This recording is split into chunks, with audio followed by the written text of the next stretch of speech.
Hello, আসসালামু আলাইকুম। আজকে রান্না হবে বাটা মসলা ছাড়া চিকেন। যেটার জন্য ১ম এ লাগছে ফালি করে রাখা পেঁয়াজ, কাঁচামরিচ, মসলা, আদা কুচি, রসুন, পেঁয়াজ কুচি আর কুচি করে রাখা শুকনা মরিচ। আচ্ছা, এখন কিছু হাড়ওয়ালা মাংস নিয়েছি।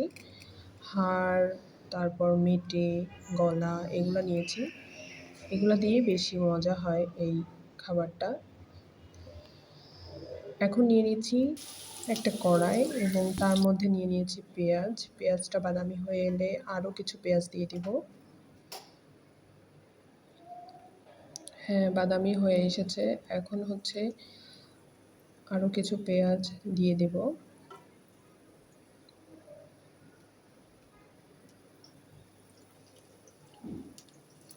এই রেসিপিটা করতে আসলে বেশি ঝাল ইউজ করতে হয় এবং কোনো প্রকার বাটা মশলা লাগে না।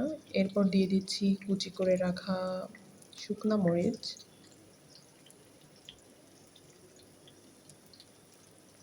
শুকনো মরিচগুলো দেওয়ার পরে দিয়ে দিচ্ছি আদা কুচি করে রাখা।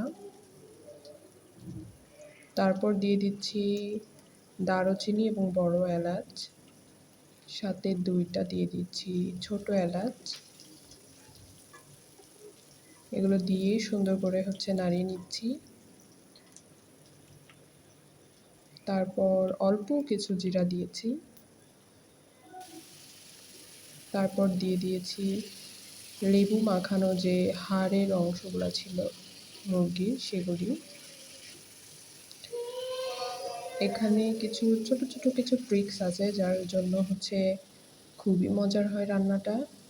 যেখানে আমি ১ টেবিল চামচ এবং আরও হাফ টেবিল চামচ দিয়েছি লবণ। সেগুলো দিয়ে সুন্দর করে নাড়িয়ে নিচ্ছি। এখানে আমি কোনো পানি দিচ্ছি না। এটা তেলের উপরেই সুন্দর মতো কষবে। মাংসের মধ্যে যে পানিটা আছে সেটা ছেড়ে দিয়েছে অলরেডি। এরপর রসুনগুলা দিয়ে দিব।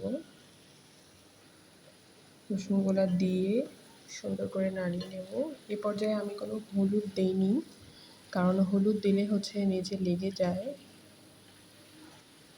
লেগে গেলে নাড়াচাড়া করা যাবে না এবং পানি দিয়ে দিতে হবে, তো তাতে স্বাদ ভালো আসবে না। এখন দিয়ে দিয়েছি শুকনা মরিচের গুঁড়া আর কিছু ধনিয়ার গুঁড়া দিয়ে সুন্দর করে নাড়িয়ে নিচ্ছি। এই মাংসটা খেতে খুবই মজা হয়। ভাত, রুটি বা পরোটা যে কোনো কিছুর সাথে আপনারা খেতে পারবেন। এবার ঢাকনা দিয়ে ঢেকে দিয়েছি এবং ৫ মিনিটের জন্য ঢাকা দেওয়া থাকবে।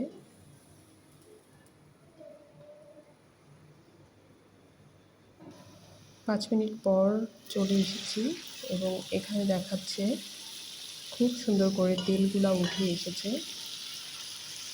আমি এখনও হলুদ ব্যবহার করি নাই।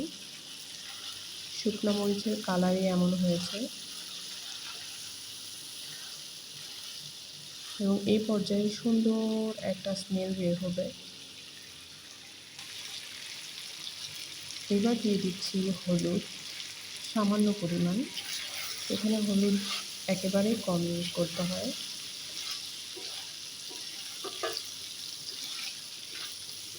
আমি একেবারেই মাংসের পিসগুলো নেইনি, যেটা হাড় পরিবারের মানুষ যেগুলো খেতে চায় না সেগুলো দিয়ে এটা রান্না করলে অনায়াসে সবাই খেয়ে নেবে।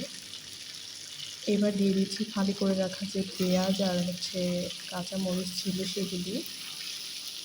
এই পর্যায়ে দেওয়ার কারণ এটা স্মেল খুব সুন্দর আসে এবং এটা গলেও যায়, কিন্তু দেখতে খুব সুন্দর লাগে।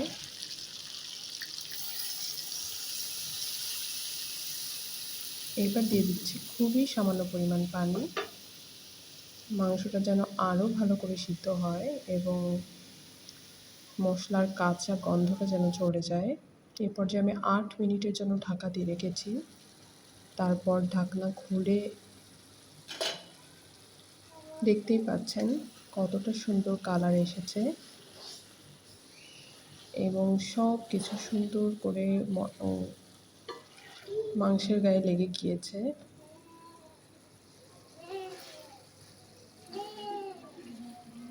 এবং এই পর্যায়ে অনবরত নাড়তে থাকতে হবে যেন নিচে না লেগে যায়।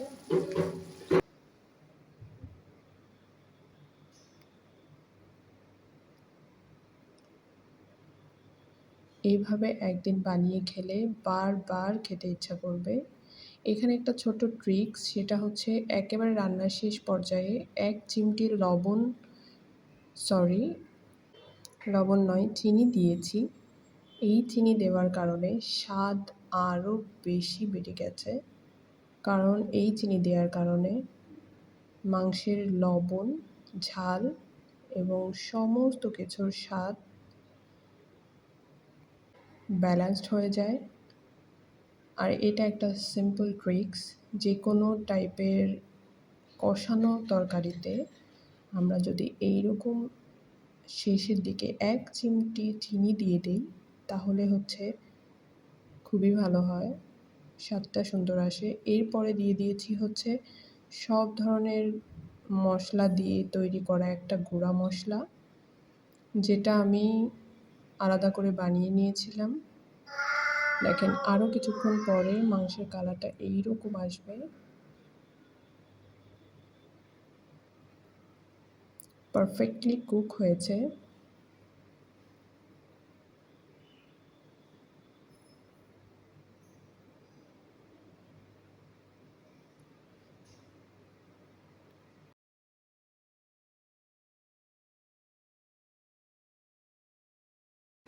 আরও কিছুক্ষণ নাড়াচাড়া করার পর এইরকম কালার আসবে।